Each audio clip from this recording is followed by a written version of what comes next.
Bueno, ya estamos de regreso. Voy a saludar, con muchísimo gusto a Juan Ruiz, que nos acompaña esta mañana en controles, a Erika Hernández en los teléfonos como asistente de producción, Abraham Mendoza, y mi productora Laura Mora. Estamos en su zona saludable hablando de eructos continuos y reflujo gastroesofágico con el doctor Alejandro Montaño y con Karina Olivia. Ella es maestra en ciencias e investigadora clínica y tiene una especialidad en enfermedad renal y gastrointestinal. Tenemos un comentario de un radio escucha que me gustaría leérselo.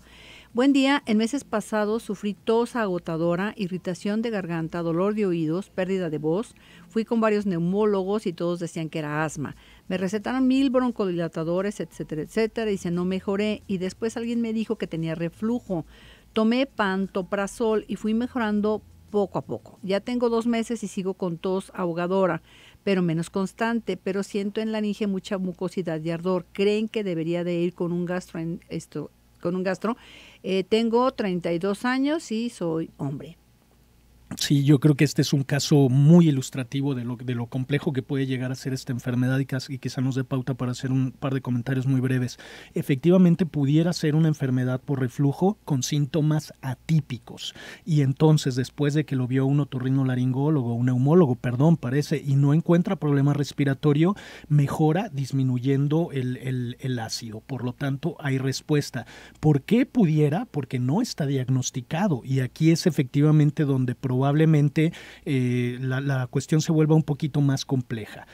Con los síntomas que mencionamos hace poco, brevemente, el paciente que tenga 2 o 3 de estos síntomas, pirosis, regurgitación, agruras por los últimos 2 meses, se debe de sospechar, pero aquí se debe dividir en 2 tipos de pacientes.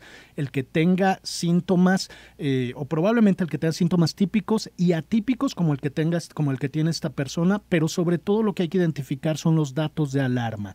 No hay grupo predominante de edad, se puede presentar tanto en hombres como en mujeres, se puede presentar a cualquier edad, se asocia más que todo, como hablábamos, al sobrepeso, aunque se puede presentar en edad avanzada, se presenta en cualquier edad.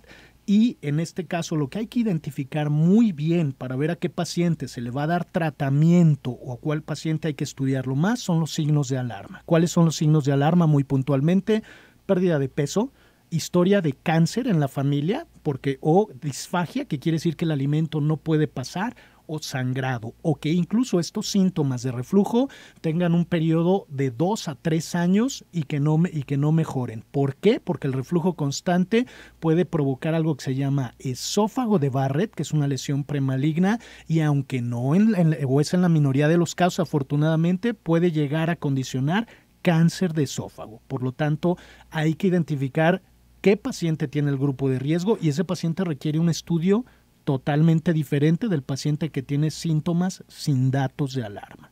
¿Cómo hacer para no llegar a esto, Karina? Es que parece increíble cómo los seres humanos dejamos pasar tanto el tiempo y cuando ya nos queremos atender es porque ya es demasiado tarde.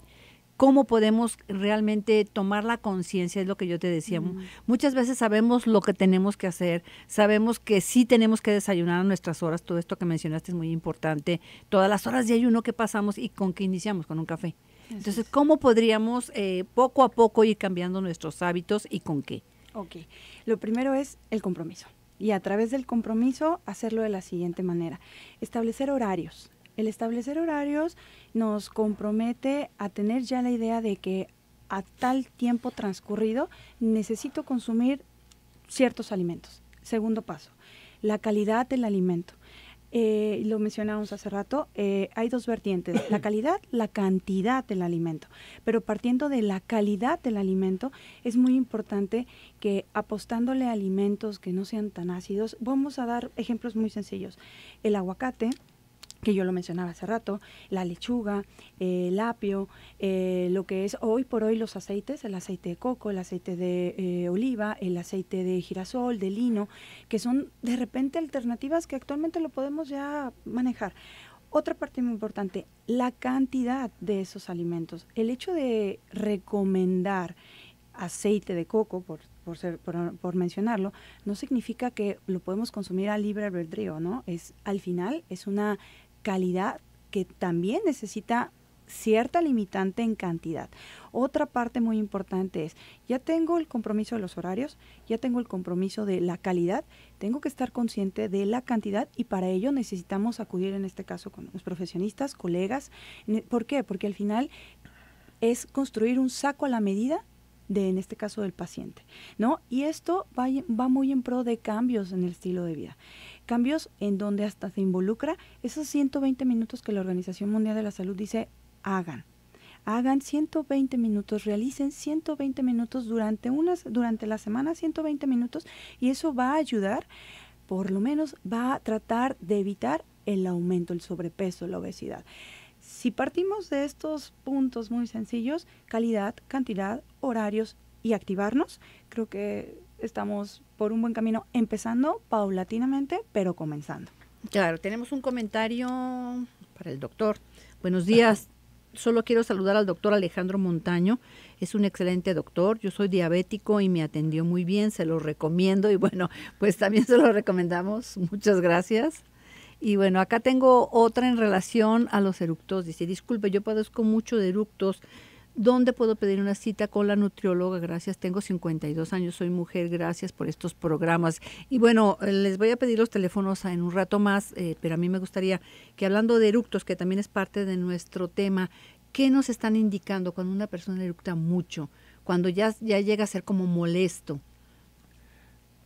Primero, muchas gracias por el comentario de la persona que habló y como hablábamos al principio, es que el eructo puede ser parte de una enfermedad por reflujo, pero no necesariamente. El eructo puede ser un eructo que el aire se haya formado en el estómago y entonces se libere y sea un proceso totalmente fisiológico. Cuando el eructo es muy molesto y se acompaña, como hablábamos, de pirosis, de regurgitación, de agruras, hay que sospechar una enfermedad por reflujo. Cuando nada más son los eructos, pueden ser muchas las causas. Incluso hablar de problemas gástricos como gastroparesia o como problemas de dispepsia y todavía incluso algunos tratamientos para el reflujo, como es la cirugía de reflujo, puede provocar eructos porque al modificar el esfínter esofágico inferior por la cirugía, no puede pasar inicialmente de manera tan adecuada el aire hacia el estómago, aumenta la presión de esa zona y entonces se forman burbujas de aire y entonces el paciente puede estar eruptando mucho.